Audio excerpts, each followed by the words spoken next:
Now, I just wanted to say before I started the lesson that I decided to do this song after a few of my students asked for Groundhog songs, and I hadn't really visited the Groundhogs for many years. I've seen them live a few times. I even was lucky enough to be on the same bill. Not well, I suppose supporting them, but we was like they was the headline act when we was playing at the Standard in Walthamstow, where they played quite a few times. I also went up to Kilburn in London to see them play a few times, and I'd really forgotten about them. You know, I was blown away in my youth by just how good Tony Mcphee was, and just how good the band was. I mean, I'm not even sure whether I see the original band. I doubt that very much, but I did see Tony Mcphee. I've even got his autograph still somewhere. I've got a couple of his plectrums still, and he was always a nice guy, very down to earth, and very happy to talk to his fans and the crowd all the time.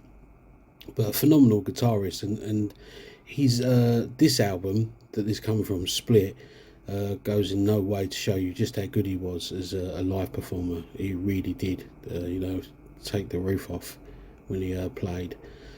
So I thought I'd do a version of Split Part 2, which was the one that was requested by a couple of my students.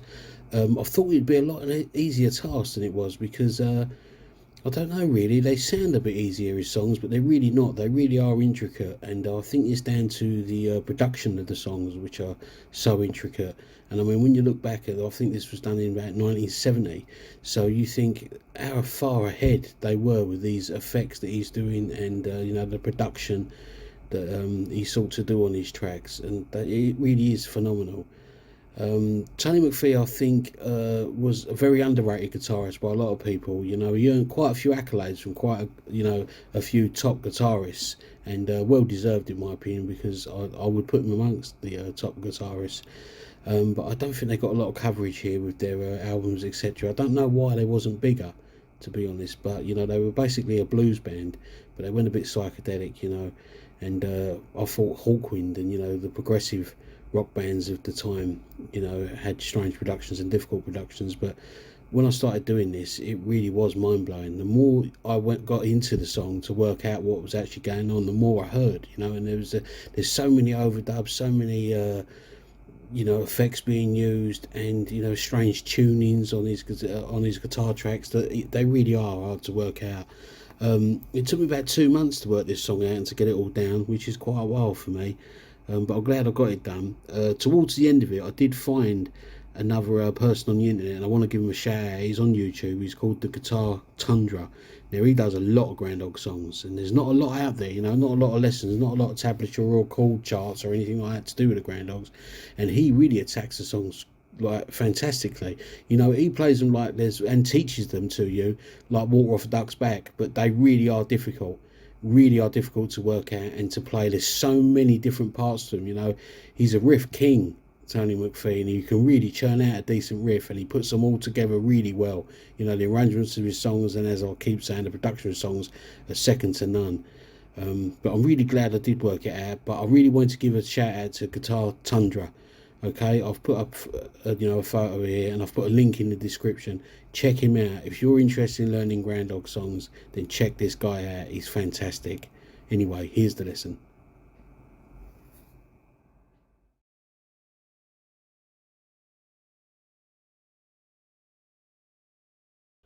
All you do with the intro part is you hit the guitar. The rest is effects. It's got drenched in effects, and it's been slowed down, sped up, all sorts of things, okay? But you use the tremolo arm, and you hold it right the way down, and you just hit the guitar, all the open strings.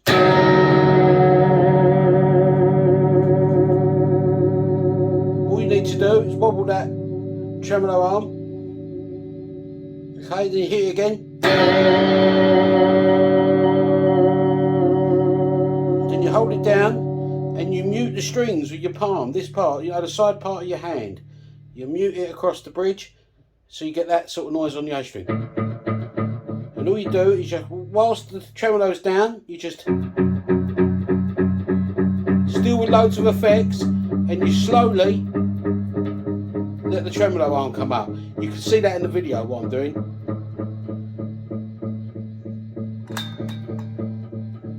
Okay, that's all you do, just bring it up to an A note. And that's the intro sorted.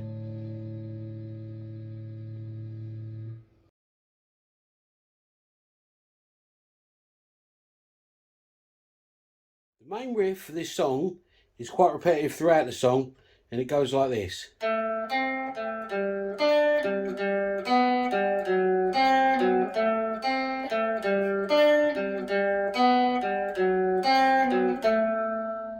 Okay, now I'm going to do it really slow for you.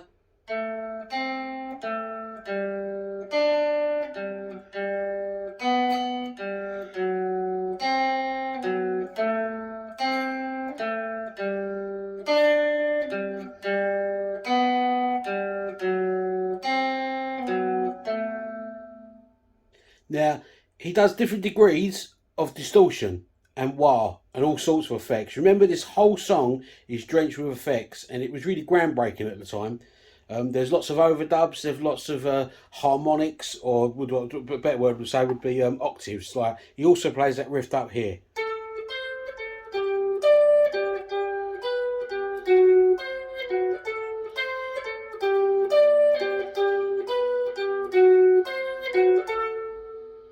Okay, that's the main riff for the song, and watch the video and you'll see where it comes in. On one part, after the second time round, just before the verses, he does this. And he just joins them two notes, okay, and but with wah wah and everything else in it. Okay, and also happens up here as well. Okay, so it's just here after this riff when it's all distorted.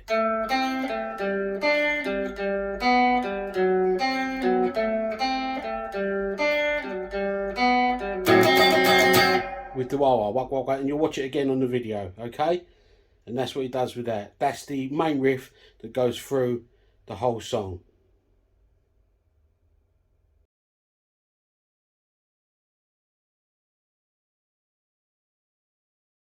Now the verse chords are, I'm going to do it simplistic for you, and then what he does, but it really is just a G, F sharp, and A. We're getting to the groove a bit, so it's just.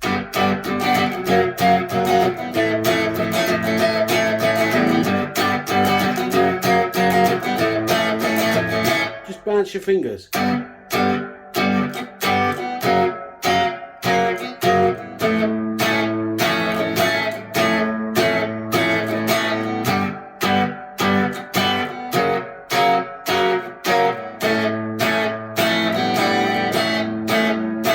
That's the basic chords, okay? He uses a thumb over technique a lot of the time, which is just. And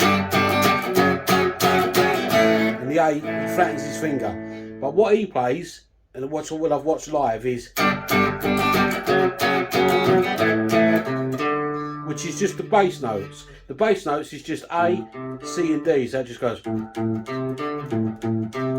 That's the bass. But all he does, he follows the bass with his two fingers with the riff to the guitar, which is.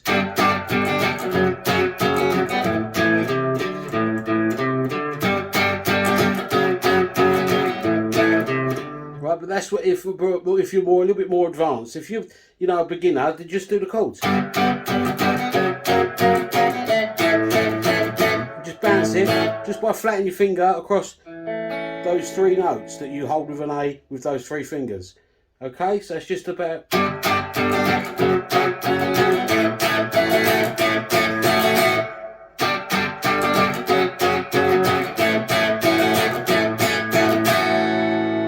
Okay, so that's the verse chord sorted.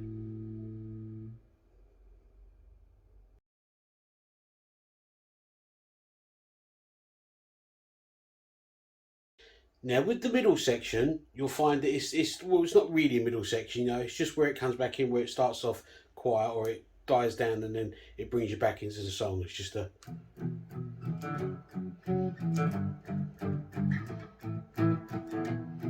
That part that you'll see on the video. There are different ways of playing this. He obviously plays it a totally different way on the record, I think, from what I can hear. He certainly did live. I'll show you the way he did it live when I saw him. But this is a simple video. So the simple way would be, if you just know the simple chords, it's just E, F sharp, G, A, and it's quite alright for you to just go.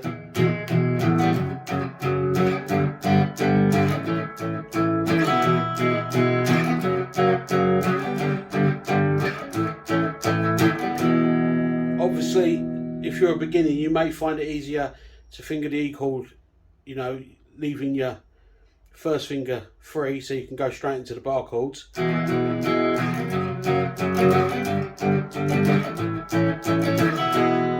Okay, but that's quite alright to play it like that. In the video, I've used another simple version, and it might even be more simple for you. They're just like, they're kind of power chords. It's just the top two strings. Okay, so the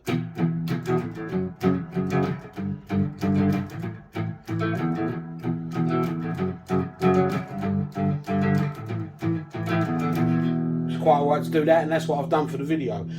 There is a riff that goes through that cycle of chords. You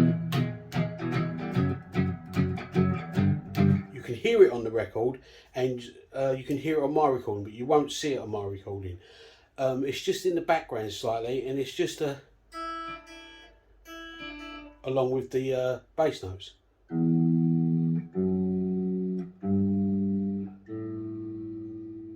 Okay, now that's played, is you just use the top open E string, first string, 3rd fret B string, and then the open E again. So it's just, it's very tricky to play together because you have to add these bass notes in. Now Tony Mcphee uses his thumb to add them in, and it is a really tricky thing to do. So it's just open, bass note, F sharp, G, and then the open A. Do that again, it's the open E, F sharp, G, open A. Okay, it's very tricky to do.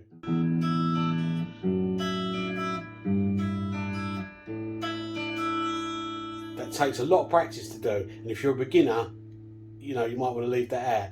Hence why I didn't really put it in the video. This will be fine.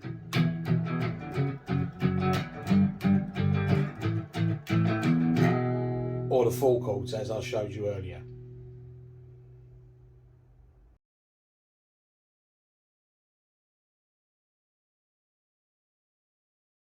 Now the lead break to this song is completely different to the one on the record because, as I said, Tony Mcphee is a phenomenal guitar player, and I can't even play the lead break.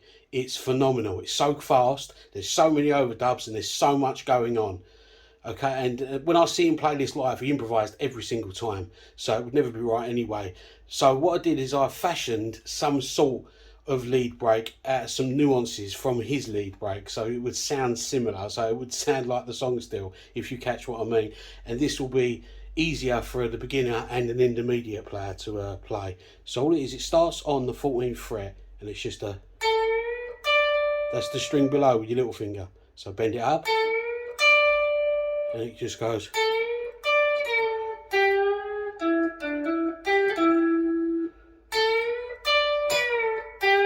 Bend the 12th fret one.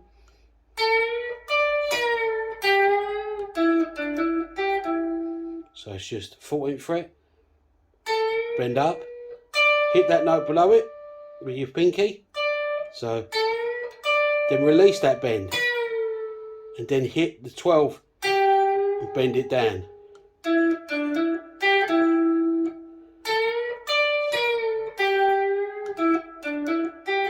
And obviously you do it faster, just build the speed up.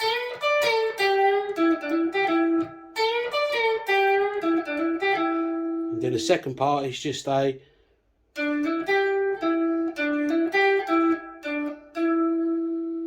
so it's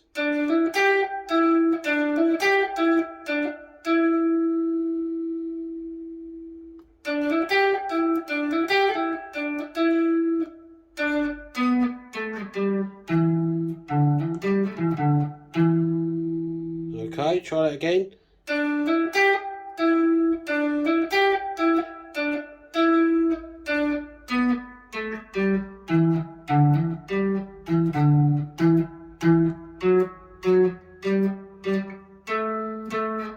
very slow, but it's just.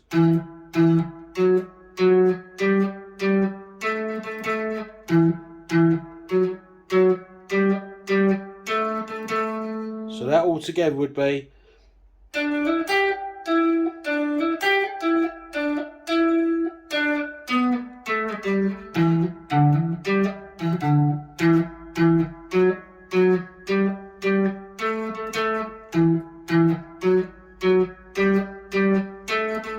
Then just take that an octave up. So that would be here.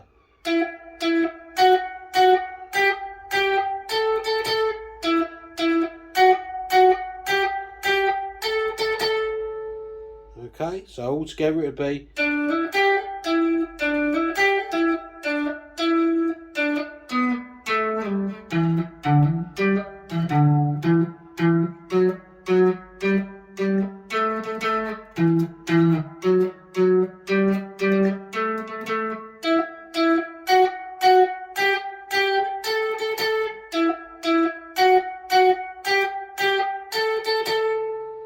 Okay, so all the way from the top to that point would be.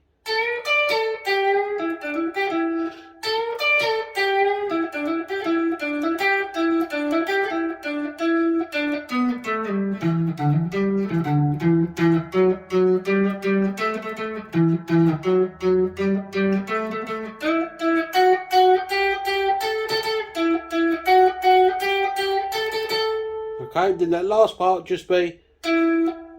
It's very hard to do it slow, so it's just. And you bend and vibrato that last part. Slowly, which is hard to do, is. But it's more of a pull off. Yeah? Not a. So it's a pull off and a hammer on. Okay? And you can do a double stop just on them 2 strings below there. So it's.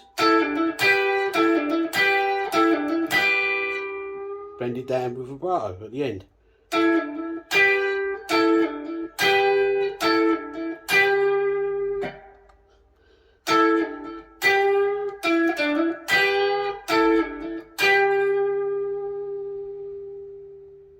And that is the whole song. So I hope you enjoyed it and good luck playing it. Like I say, phenomenal blues band and even more phenomenal blues player. So underrated. So underrated. Thanks again. See you next time.